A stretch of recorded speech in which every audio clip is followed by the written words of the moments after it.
Sabi nila, rally ng rally ang mga DDS. Hanggang ngayon, si PBBM pa rin ang presidente natin. Sabi ko nga di ba? Mga kababayan, yan yung ina-expect ko Yan yung, kumbaga inaasahan ko na magwala ang mga DDS. Ngayon mga kababayan, dahil po sa mga nagdaang araw, nabigo ang mga DDS, nabigo ang plano nila ng destabilization, nagulo, naudlot mga kababayan, o bigo lahat ng kanilang mga plano na patalsikin ang Pangulong Bongbong Marcos. Etong si Boy Lighter, tila natauhan na mga kababayan, galit na galit sa mga organizer, galit na galit sa mga Duterte, at galit na galit doon sa mga tao na nagpondo sa kanila. Wala namang iba kung di sa mga Duterte rin yan, GP. Di ba? Sasabihin ng iba, hindi naman paano mo nalaman? Sino ba ang makikinabang kapag nawala si Pangulong Bongbong Marcos sa gobyerno? Di ba? Ang mga Duterte, particularly si Sara, lalong-lalo na nakita nyo naman mga kababayan, nung nagkaroon ng rally ang Iglesia ni Cristo, nakita nyo nakabarong? Ano ang tawag doon sa kanila? Kung sa lalaki, mga barong, di ba? Mga kababayan. Pilipinyana ba sa kanila? Sa mga babae? Di ba inaasahan niya na? Kaya ngayon, itong si Boy Lighter, nagbumura na, mga kababayan. Tila gusto nitong sabihin, ginagamit nyo lang kami, mga... ito pa, mga kababayan. Panoorin nyo. Alis ka muna, Boying.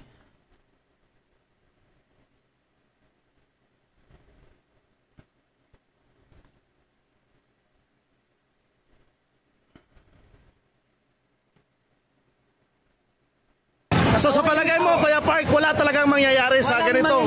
Uwi-uwi lang tapos rally, balik na naman. Magkaisa tayo, mag-rally tayo, maya-maya uwi, bukas balik tayo, uwi tayo, balik bukas tayo. Langaw lang ang mapapagawa mo nun, tanga. Langaw lang. Ang ginawa natin, wala nang pumunta mag-isang taon na. Pero mananalo, wala. Nalalagay sa alanganin, no? Nalalagay sa alanganin. At ito pang ano dyan. Ala. Nagsawa na ang CIDG sa akin sa pagtawag sa akin. Wait guys, wait. Nadoble. Nawala yung mukha ni Boy Lighter.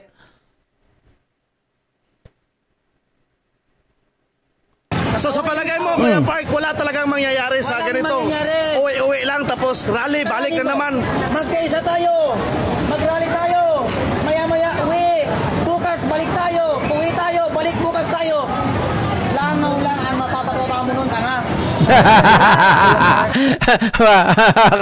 Natatawa ako dito talaga kay Boy Lighter Langaw lang ang mapapababa nyo nun, tanga. Kumbaga nainis na siya Kasi nga yung mga organizer, pinapabayaan sila. Ganito kasi ang sistema niyan, mga kababayan. Noon ko pa yung napapansin Kay Harry Roque pa lang. Natandaan nyo yung nagkamali siya na sabi niyang ganon, yung kadiliman at ano ba yun?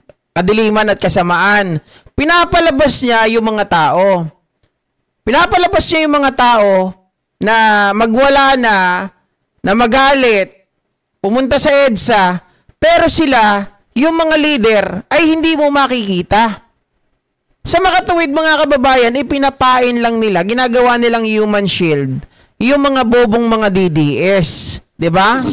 Eto mga ito, syempre, nanggaling pa to ng Davao Taga Davao to, mga kababayan. May binibenta ba si Boy Lighter na lighter? Bilisan na ako, natauhan na siya Mga kababayan, nanggaling pa to sa Davao. Ito mga vlogger na to, nanggaling din sa Davao. Sa kagustuhan nila at sa pag-aakala nila na may mangyayari, na may magpapalitan po ng posisyon. Diba? Pero wala Dahil nga, puro trolls lang sila. Sa social media lang marami.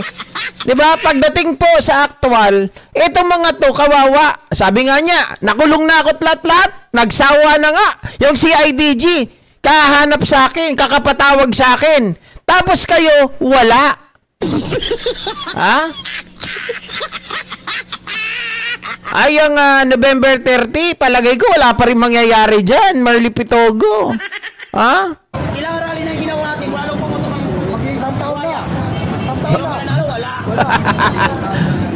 Nalalagay sa alanganin, no? Lalagay sa alanganin at ito pang ano dyan.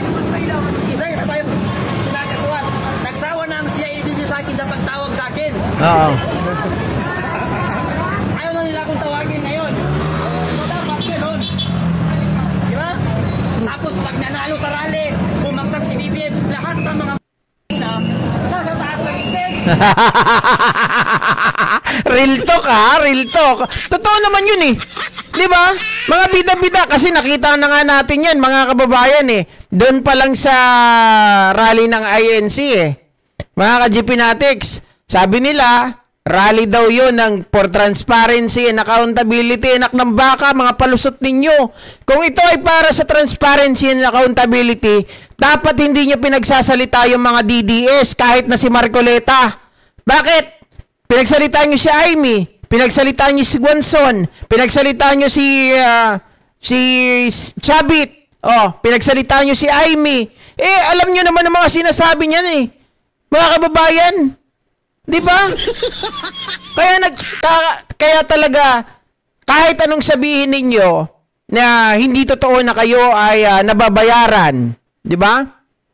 Pero dahil sila lang ang pinagsalita ninyo, lumalabas na kinukonsinti nyo sila, nakaisa nyo sila, mga DDS. Nagpapahele, nagpapasikat. Pero pagsalabanan, wala. Tama. Di ba? Oo. Victory! Oh, panalo tayo! Oo. Nandyan para magpasikat. Hindi, Kuya Park, kasi Kagaya ng leader ko, sampalin ko ng 3 beses sa mukha. Yung leader daw niya mga kababayan. Sampalin niya ng 3 beses sa mukha. Tawagin niya ako, sabi niya mag-rally tayo. Tapos siya nasa mall. Suntukin ko ang leader ko yan. Tawagin niya ako mag-rally tayo. Tapos siya nasa mall.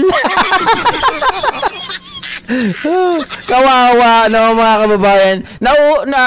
Sumakit na halos malagot na yung litid mo, katatawag, kakapanawagan ng BBM resign, tapos yung mga leader, yung mga nagbabayad, di ba? Hindi naman pumupunta dyan, di nagpapakita. Alam nyo kasi kung bakit mga kababayan, simple lang eh. Ang nakita natin dyan, pag nakita nila na marami na ang tao, saka sila pupunta. Bakit? Kasi hindi sila pwedeng pumunta ng tawag dito, hindi sila pwedeng pumunta na kukunti lang tao. Bakit, GP? Ganito yan. Pag pumunta sila na kukunti lang ang tao, walang posibilidad na manalo, na mangyari yung kanilang kagustuhan. At dahil kapag sila ay pumunta doon, walang tao, walang kasigurudahan na magpalit ng posisyon sa gobyerno, maaari po silang makasuhan. Tama? Maaari silang makasuhan kasi sila mismo ang nananawagan. Pero kapag, halimbawa mga kababayan, nagpunta sila sa rally, nakita nila napakarami na ng tao, pupunta na yan kasi sigurado na sila na mananalo sila. So, whether mangyari na manalo sila or hindi, mga kababayan, pero for sure, pupunta yan sila dahil alam nila na majority na. Kumbaga, wala nang talo. Hindi na pwede silang habulin. Mga kababayan na, kayo ang nagpasimula ng coup, di ba? Pero kapag kukunti lang, nagpakita sila doon, nanawagan sila, nakaw, makakasuhan pa sila ng inciting to sedition, inciting to rebellion.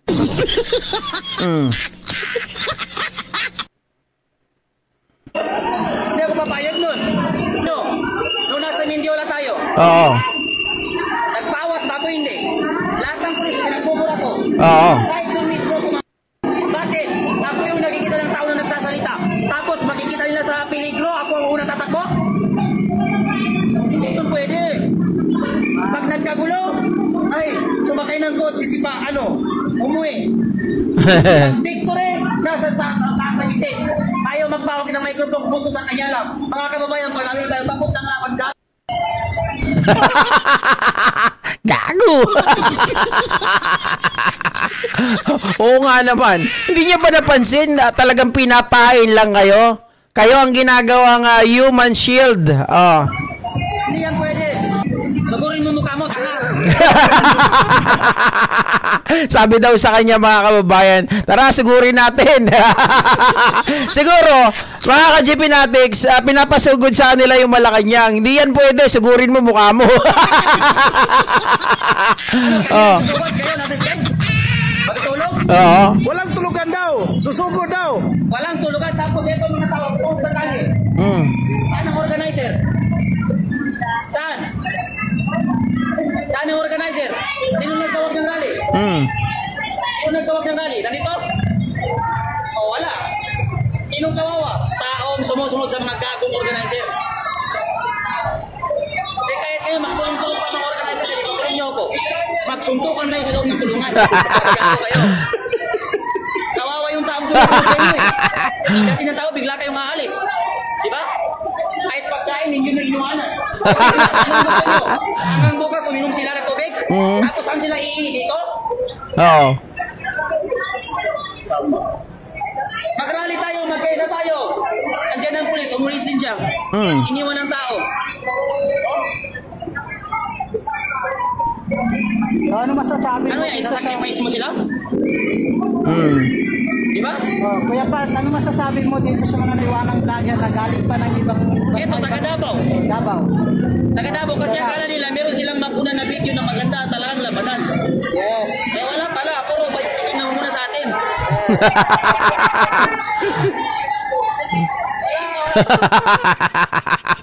Ayan. Kasi tayo, sa totoo lang, ako hindi ko naman sinasabi na bayaran ito, mga kababayan. No? Maaring itong mga to ay talagang, yan yung nakikita nila. Pero, siyempre, mga ka-GP Natics, pangit naman talaga. May mga organizer, tapos, papasugurin kayo, magsasalita ka, 'di ba? Tapos pagdating ng nandiyan na yung mga pulis, nandiyan na yung mga huli sa kanila, wala na, kanya-kanyang aklasan, kanya-kanyang tago, kanya-kanyang kawala itong mga tao na ito, 'di ba? Kumbaga, ang sa kanila parang nakakahalata na itong mga 'to mag-organize sila ng rally, pero sila nawawala. Di ba? Yan ba yung Boy Lighter? Opo, Mama Merly Pitogo. Ito po si Boy Lighter. Yan yung nagsabi na, ready na ba yung mga lighter nyo? Pero, ayan na, natauhan na mga kababayan. Nagagalit siya doon sa mga organizer. Siyempre, nagagalit siya doon sa mga nagbibigay, yung nagpupondo doon sa mga organizer. Siyempre, mayroong mag-organize, walang pondo. Siyempre, may nagbibigay dyan, may nagbababa ng pera. At kung sino, mga kababayan, yung talagang makikinabang, no? Pag napalitan si Pangulong Bongbong Marcos o napababa, yun talaga ang masasabi natin na nagpupondo dito. Oh. Kung makasugod, parang guards at pader ang Malacanang. Tangi talaga. Kaya nga nabwisit siya Sabi niya gano'n. Sabi, sugurin natin. Ano, sugurin yung mukha nyo. Kababayan. Papasugurin kasi. Di ko siya, kawawa naman sila. Pag sumugod, tapos mahuhuli. Ang matindi pa niyan, mga kababayan, pag nahuli, di ba? Tapos, hindi naman tutulungan, hindi naman papiyansahan. Oh, kita nyo nga, nung nakaraan, si Topacio Oh. Anong sabi ni Topacio nung nakaraan? Hindi, kasi mag-candle vigil po kasi kami. Candle vigil mo mukha mo. Oh. Sabi niya, Mina de Guzman, saan po yan na-upload host ang video na yan para maikalat? Sa Facebook po, makikita nyo to. Anuhin nyo lang. Search nyo lang, Boy Lighter. Boy Lighter, galit na galit. Ayun, makikita nyo kaagad. Kapag napakulong lahat ng involved, dapat ibalik nila pag-iimbestiga sa drug smuggling ni Pulong. Kawawa kasi yung 4 na pinakulong nila na si Mark Taguba at 3 pa dyan na walang kasalanan, 7 years na sa jail. Di nila masugod, Sir GP, kasi may mga tank nakaharang doon, natakot siguro. At hindi nila basta masusugod yon, mga kababayan. Unang-una, doon pa lang sa entrada, nakita ko na yung mga tawag din, container van. 3 patong. Paano nila masugod yun? Oh, di ba? Kahit bayaran sila, gusto nila, din nila manalo. Kasi lalo silang talo, nahiya din sila sa sarili nila. Ano? Ay, oo, syempre, mga kababayan. Kaya sila nandyan, di ba? Kaya sila nandyan, gusto nila manalo. Ang problema, iniiwan sila sa ere ng mga organizer, sila lang yung pinapaharap. Ano na kaya nangyari dun sa mga nahuli na kalaya na kaya? Wala tayong balita, ano, mga kababayan.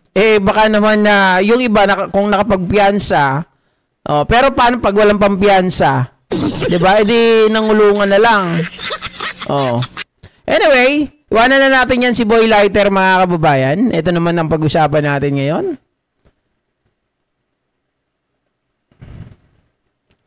Parang naipon na lahat ng mga content ko. Ito, mga kababayan, pag-usapan natin, wasak na